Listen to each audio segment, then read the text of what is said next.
Hey everyone, welcome back to my LPR life. It's nice to see you again. If you're new here, please like and follow for all the LPR reflux tips that I have learned that I'd like to share with you. I'd like to build a community of people that are LPR and reflux sufferers that can all share, grow together, and help each other.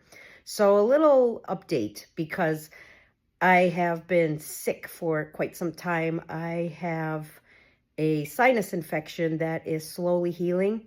But a reason I want to talk about that is because of the fact that what an LPR or reflux sufferer does to heal and recover is much different. And the way that the cold affects you, the germs affect you, are much different than a typical person that is not suffering from LPR or some type of acid reflux. So the medications that you'd normally use to maybe dry the mucus up, decongestions, things of that nature, they can be helpful in certain instances. But unfortunately, when you have LPR, and a lot of people do also experience this, you also have excessively dry throat. So if you already have a dry throat, taking decongestants, yes, they'll stop the sinus problems, the mucus in your sinuses and the postnasal drip, but then what ends up happening is you end up with a super dry throat. It's very uncomfortable. It's hard to swallow sometimes, or your sinuses get so dried out, even with the humidifier when you sleep, that you wake up and you are just suffering. Everything is just so inflamed and burning. It's awful. And I'm sure that some of you that have had this have experienced this with reflux or LPR. So you already have strikes against you with the acid reflux causing mucus. Now you have a cold or some type of a viral infection that won't go away. I've had this for 2 weeks and it's improving. It's getting better slowly. But typically, like maybe this would have lasted a week, 10 days at most, and it's going on 14 days and it's still there. And not to be gross, but it's kind of thick and yucky and gluey despite. So for the first week, I was using also what my ENT suggests for LPR, which I understand why, because it is pH balance, things of that nature, is a sinus wash. So the sinus wash can help prevent getting sinus infections or having it turn into a bacterial sinus infection. But the problem with that is I was using it for a week straight, and yes, it flushed out my sinuses and did what it was supposed to do, or else maybe I would have had something worse happen, but it dried me up so much that my sinuses just swelled up after so many days of use. Like initially when I would use it, I would feel good and everything would clear out. I'd be able to breathe throughout the day pretty easily, or at least better. And then as soon as nighttime hit, of course, naturally, our sinuses swell up anyway. The blood, starts flowing to our nose, and things always get worse at night.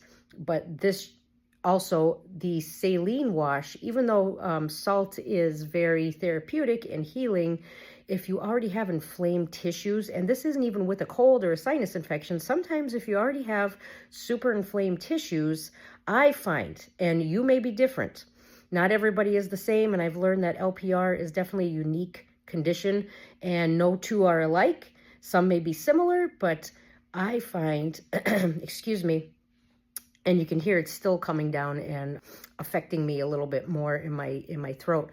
I find that it can be excessively dry. If you already have inflamed tissue, sometimes the salt is meant to rehydrate, but then it can do that, but things are just so inflamed they swell. So be cautious with that. It does help sometimes prevent a sinus infection. If you were to get sick, that would be the protocol that your doctor probably would tell you to do anyway, because I spoke to a telenurse on the phone and she said to me, you're doing everything that we would suggest you to do. You just kind of have to wait for it to get better.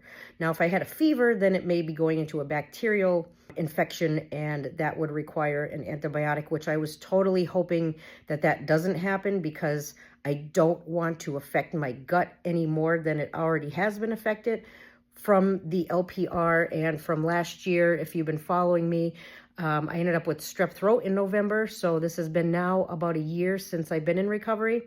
So I've ended up with strep throat in November last year. I ended up on very strong doses, 2 rounds of antibiotics. And after that is when all of my problems started, or around then with LPR.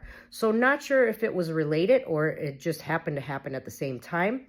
But that's where I'm at with that. So I was kind of afraid to take antibiotics because I did not want any other problems. So I was trying to fight this on my own.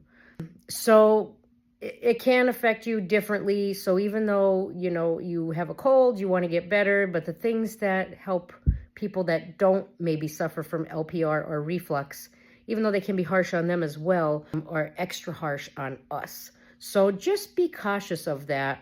And I just wanted to kind of give a little recap because I am currently close to a year since I was diagnosed with LPR, very close to that. I was officially diagnosed in February, but I started getting the condition and all the problems with my throat, the globus sensation, the sore throats, all of that started last November. So I kind of have like emotional baggage with that.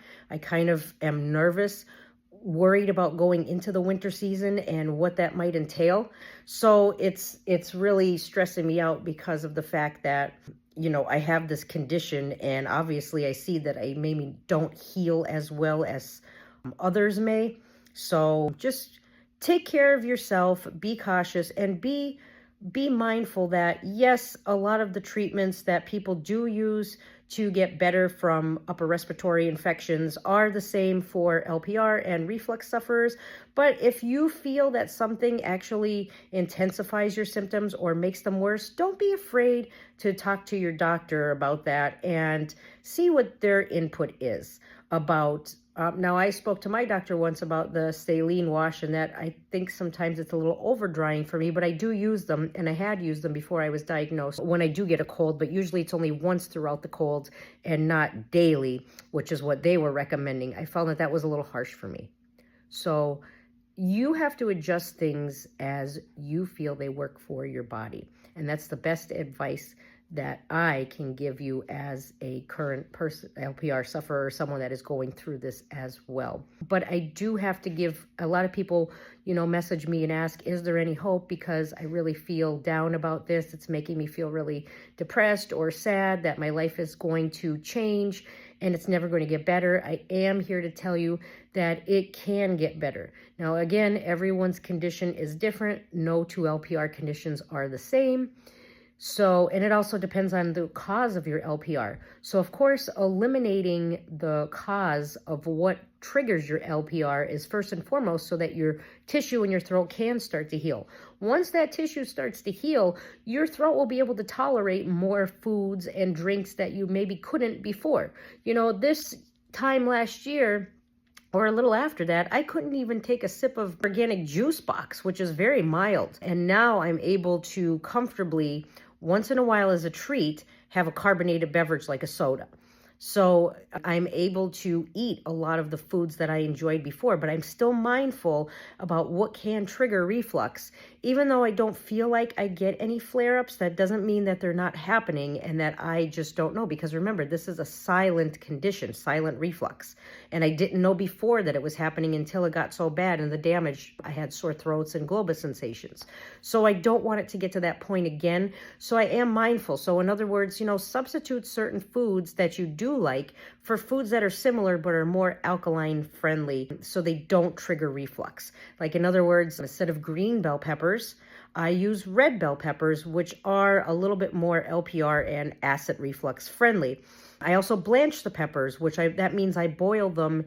I cut them open, clean them, and then boil them in a pot of water for a few minutes to reduce some of the acid that is in the pepper. And then I take that pepper, I drain it, and I rinse it off. So just little tips. I substitute sour cream for Greek yogurt, plain Greek yogurt. So it still tastes like sour cream to me. It's just, it has the same texture. It's very creamy and delicious. So just be mindful and incorporate some of those LPR friendly foods into your diet a little at a time, and you'll start to see if you're doing everything that you're supposed to do, working with your doctor, also incorporating maybe some of the natural remedies that aren't going to interfere with your prescription medicine if you are on it, doing those things and just making some lifestyle changes. Like, I'm trying to exercise right now. Even though I'm a little ill, I feel well enough that I'm going to do some mild exercise, hoping that that just, makes me feel a little better, a little more energetic, and kind of pushes this germ out a little bit sooner.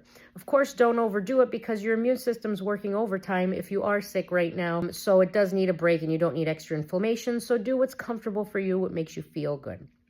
So again, healthy lifestyle, healthy diet. It doesn't have to be a complete change from what you had before and what you enjoyed before. But of course, the things that you did before, if it is triggered by foods or things of that nature, if it's triggered by that, which not every LPR sufferer is triggered by just food. There are other reasons why reflux is occurring. It depends on, your situation, your unique situation. But if it is triggered by foods, alcohol, things of that nature, tobacco, then of course it makes sense if you want to be able to have a quality of life and enjoy things that you always have, you might have to make some minute changes just to reduce the chances of flare-ups so that you'll feel better and can live a more stable lifestyle.